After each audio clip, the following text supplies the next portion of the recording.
साल था 711 ईस्वी। समुंदर की लहरें शांत थीं, लेकिन दुनिया एक नई फतह की ओर बढ़ रही थी। अरेबिया से एक नौजवान जनरल अपनी फौज लेकर जमीन और समुद्र दोनों रास्तों से सिंध की ओर बढ़ रहा था। उसका नाम था मोहम्मद बिन कासिम। उस समय सिंध में राज था राजा दाहिर का।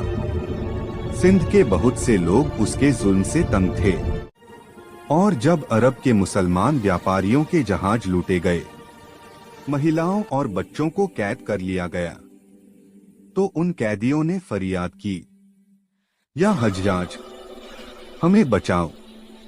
ये आवाज सीधे शासन तक पहुंची।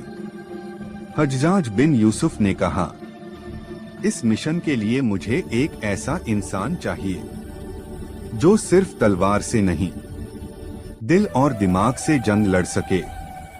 और उन्होंने मोहम्मद बिन कासिम को चुना, जो उस वक्त सिर्फ 17 साल के थे। मोहम्मद बिन कासिम की फौज घोड़ों, ऊंटों, तलवारों और मंगनेल तोप जैसी फेंकने वाली मशीन से लैस थी। समुद्री रास्ते से उनकी मदद के लिए बड़े जहाज भी भेजे गए। जब फौज सिंध की सीमा पर पहुंची, तो वहां के लोग हैरान थे। इतना नौजवान लड़का और इतनी बड़ी फौज का लीडर।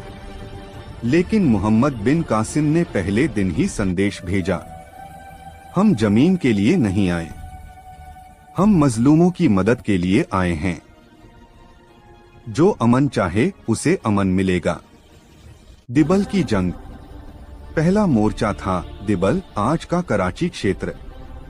वहां एक बड़ा किला था। मोहम्मद बिन कासिम ने अपनी मंगनेल तोप का नाम रखा था अलजमा। उन्होंने कहा, इसकी पहली चोट जुल्म की ईंट पर पड़ेगी। फिर एक जोरदार वार, किले की सबसे ऊंची मीनार गिर गई। रास्ता खुल गया। लेकिन किले के जीतने के बाद उन्होंने किसी निर्दोष को हाथ नहीं लगाया। उन्होंने आदेश दिया, मंदिरों को मत छुओ, अमन चाहने वालों को अमन दो। यही बात लोगों के दिल में उतर गई। शहर दर शहर रहम और इंसाफ। मोहम्मद बिन कासिम जहां भी गए, किसानों को उनकी जमीन वापस मिली, कर टैक्स कम किया गया, किसी पर जबरदस्ती इस्लाम नहीं थोपा गया। उन्होंने कहा, ईमान दिलों का मामला है, तलवार का नहीं। इस तरह